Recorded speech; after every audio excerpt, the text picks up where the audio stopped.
Le he comentado aquí, el presidente Andrés Manuel López Obrador lleva varios días hablando sobre la marihuana.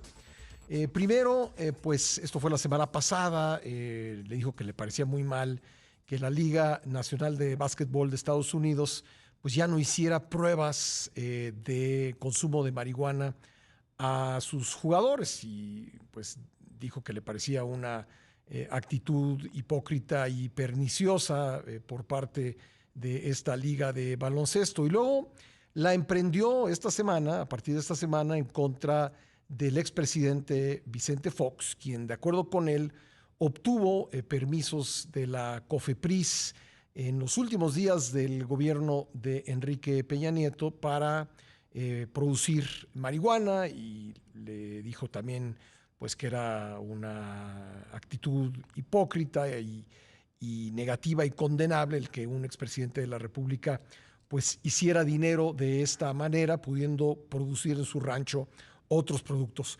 Pero de estos comentarios y pues de la actitud general que ha tenido hacia la marihuana el presidente Andrés Manuel López Obrador, vamos a platicar con Juan Francisco Torres Landa, abogado, quien es fundador de la Sociedad Mexicana de Autoconsumo Responsable y Tolerante SMART, y uno de los 4 mexicanos que en el ya lejano año de 2015 obtuvieron por parte del Poder Judicial un amparo para poder producir marihuana, para poder cultivar marihuana, con lo cual además se movió legislativamente y legalmente hablando el tema en México. Juan Francisco, me da gusto volver a conversar contigo. ¿Cómo estás? Muy bien, Pascal. Qué gusto saludarte a ti y a tu importante auditorio en este importante tema que efectivamente 2015 ya es una fecha lejana y tristemente deberíamos de estar hablando de un avance mucho más importante del que tenemos hoy en día. Digo, sí ha habido avances, porque hay que decir que la Suprema Corte declaró inconstitucional la prohibición del consumo de marihuana. Creo que ha avanzado en muchos sentidos la discusión, pero de repente parece atorarse, y no sé si tengas la misma impresión, en una postura personal del presidente de la República.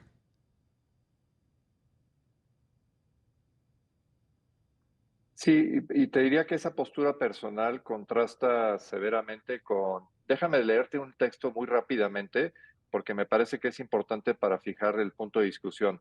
Mira, déjame leerte este texto. Dice, en materia de estupefacientes, la estrategia prohibicionista es ya insostenible, no solo por la violencia que ha generado, sino por sus malos resultados en materia de salud pública. En la mayoría de los países en los que ha sido aplicada esa estrategia, no se ha traducido en una reducción del consumo. Peor aún, el modelo prohibicionista criminaliza la manera inevitable a los consumidores y reduce sus posibilidades de reinserción social y rehabilitación. La guerra contra las drogas ha escalado el problema de salud pública que representan las sustancias actualmente prohibidas hasta convertirlo en una crisis de seguridad pública. La alternativa es que el Estado renuncie a la pretensión de combatir las adicciones mediante la prohibición de las sustancias que las generan y se dedique a mantener bajo control las de quienes ya las padecen mediante un seguimiento clínico y el suministro de dosis de prescripción, etcétera, etcétera. Y sigue diciendo el texto que esto debe procurarse de manera negociada en una relación bilateral, etcétera. Lo importante del texto que te acabo de leer Uh -huh. es que, por increíble que parezca, esto es el Plan Nacional de Desarrollo 2019-2024. Es decir, en el 2019 el gobierno actual nos dejó ver que ellos reconocían el fracaso de la guerra prohibicionista y que iba a cambiar porque los resultados avalaban precisamente ir por una fase regulatoria. Lo increíble es que ese texto parece letra muerta, pero lo publicó el gobierno como una expectativa de lo que iba a pasar en el sexenio. Entonces, cuando tú contrastas ese texto oficial con lo que ha venido sucediendo a lo largo del sexenio, particularmente estos últimos días, Uh -huh. pues no puedes decir más que sorprenderte y habla de una incongruencia o una memoria, pues francamente, muy frágil. Parece ser un efecto de memoria selectiva, porque esto no funciona bien como lo están planteando. El proceso legislativo está frenado luego de que la Corte, como decía yo, declaró inconstitucional la prohibición del consumo lúdico de la marihuana. Y uno, pues, quizá entiende las cosas cuando ve, por ejemplo, lo que está pasando en un tema completamente distinto, que es la designación de los comisionados del INAI, donde claramente el presidente, a través del secretario de Gobernación, pues ya le mandó decir a los senadores de su partido y los partidos aliados que ya lo del INAI lo dejen así como está. Pareciera también suceder esto en el tema de la marihuana, que simplemente no ha logrado avanzar legislativamente. ¿Qué nos puedes decir al respecto? No, no avanza efectivamente legislativamente y tú señalas bien que hay, no uno, hay varias iniciativas que siguen durmiendo el sueño de los justos. Recordarás que al inicio del sexenio, la entonces secretaria de Gobernación, aunque al principio fue senadora Sánchez Cordero, presentó una iniciativa, de hecho, bastante avanzada. Después hubo otra por el senador Armienta, etcétera. Han estado jugando con distintos textos, van y vienen. La Corte les fijó un plazo límite para que expidieran finalmente la legislación, pero pues todo esto es un pitorreo, porque al final del día parece ser que la premisa básica es que si en Palacio no dan la anuencia, en el legislativo no hacen absolutamente nada, y prueba de ello efectivamente es lo que hoy conocemos, y ayer se configuró o se supo en función de lo que el secretario de Gobernación le instruyó a los senadores, y luego la referencia del senador por Guerrero, que efectivamente dicen, aquí no va a pasar nada mientras nosotros no queramos. La gran pregunta me parece para el gobierno y para el legislativo es cuáles son las prioridades en su actuación.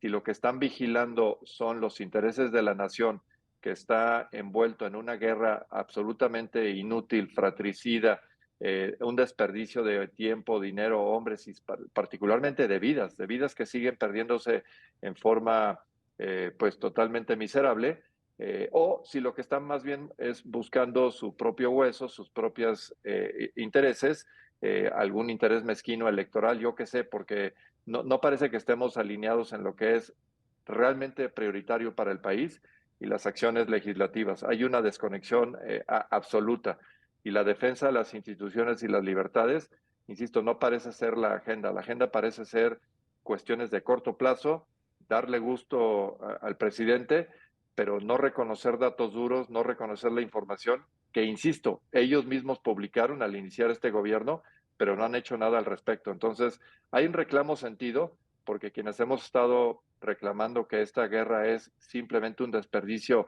de todo, desde 2010 que empezamos estos foros, inversión en tiempo, en traer expertos de otros lugares, expresidentes de Colombia, de Brasil, inclusive en nuestro caso en México, el presidente Cedillo, que se han dedicado a destacar realmente lo que esta política pública ha generado, pero pues no, en un gobierno que presumiblemente era de izquierda, han sido más conservadores que los gobiernos de ultraderecha. Entonces, digo, hay que seguir insistiendo porque, repito, cada día que pase en que la política no cambie, eso se traduce en muertes, se traduce en devastación, en corrupción rampante y muy tristemente en un empoderamiento de la delincuencia organizada que sigue haciendo del tráfico de estupefacientes su gran financiamiento para que le alcance para hacer las demás labores en las cuales ya se diversificó, incluyendo todo el tema de inmigrantes. Así es que flaco favor le estamos haciendo al país en no atacar de raíz este problema. Y además un presidente, Juan Francisco, cuya premisa o que tiene la premisa de prohibido prohibir, ¿no?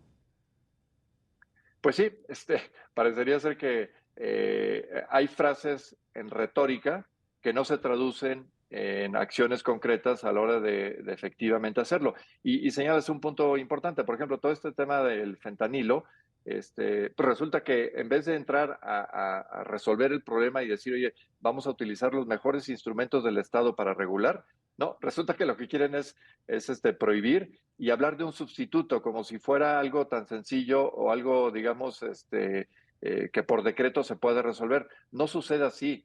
En la vida diaria, esto es un tema de un negocio multimillonario que requiere de una intervención puntual del Estado en concertación con los distintos, digamos, factores de la economía, producción, distribución, etcétera, pero en un esquema regulatorio.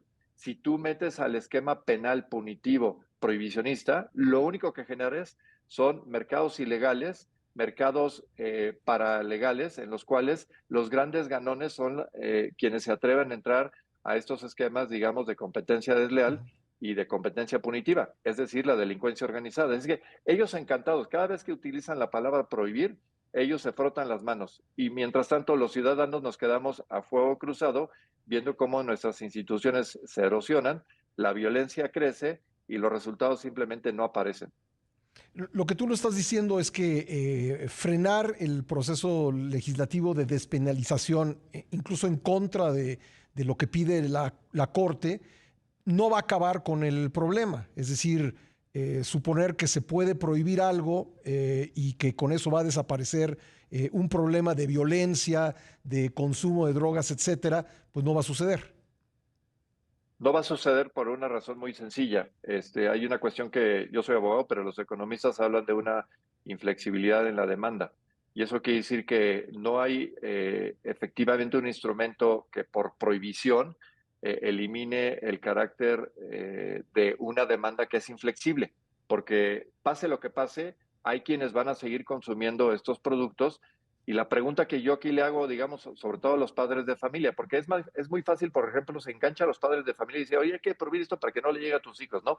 Y como que es una retórica atractiva, pero en el fondo más bien hay que verlo desde el otro lado de la ecuación, que es, hoy en día, nuestros hijos están expuestos a que tengan acceso a ese tipo de productos, a ese tipo de cápsulas de todos los colores del arco iris, y la respuesta es que sí. La pregunta que yo le hago a los padres de familia, ¿sabemos qué tienen esas cápsulas? ¿Sabemos quién las fabricó? Ujú. ¿De qué manera llegaron a esos callejones oscuros? ¿Quién las está comercializando? ¿Con qué frecuencia se les da a los hijos, etcétera? La respuesta es no sabemos nada, porque el Estado se retiró de la mesa para regular la producción, la distribución, la venta, etcétera. Como sí lo hace, por ejemplo, en el caso del alcohol, del tabaco y de cierto tipo de medicinas, incluyendo, por ejemplo, antibióticos. Oye, ¿que se pueden hacer cosas mejores? Sí, pero la alternativa de prohibir las cosas para dejarlos en manos de la delincuencia es fatal, es absolutamente escupir al cielo. Mira, Pascal, este tema de la prohibición lleva más de 100 años de existencia en el mundo. En 1912 se dio la primera prohibición en forma, digamos, tajante en China por un problema de opio. Los resultados fueron desastrosos y lo mismo ha sucedido en cualquier lugar donde esto se ha intentado. En cambio, en los lugares en que se ha intentado regular y que el Estado recupera su capacidad justamente regulatoria, los resultados son mucho mejores. Ujú. Oye, si hay capacidad de instrumentar políticas regulatorias y de cuidado de la salud exitosas, sí. Les voy a dar un ejemplo, el alcoholímetro. El alcoholímetro es una medida regulatoria sanitaria muy exitosa. Los niveles de muerte en materia de accidentes por uso de alcohol al conducir se han reducido dramáticamente. O sea, hay evidencia real de que sí podemos hacer las cosas. Ujú. Lo que no podemos hacer es seguir coludidos con la delincuencia, entregándoles el país, fomentando la violencia y seguir inflando esta idea de que prohibiendo vamos a resolver algo. No vamos a resolver nada. Lo único que estamos haciendo, repito, es postergar la solución y acumular daños en las cuales los ciudadanos somos las principales víctimas. Pues ahí está el tema, Juan Francisco, y vamos a recurrir a ti para poder pues entenderlo cabalmente y entender por qué está frenado un proceso legislativo que ha pedido expresamente la Suprema Corte.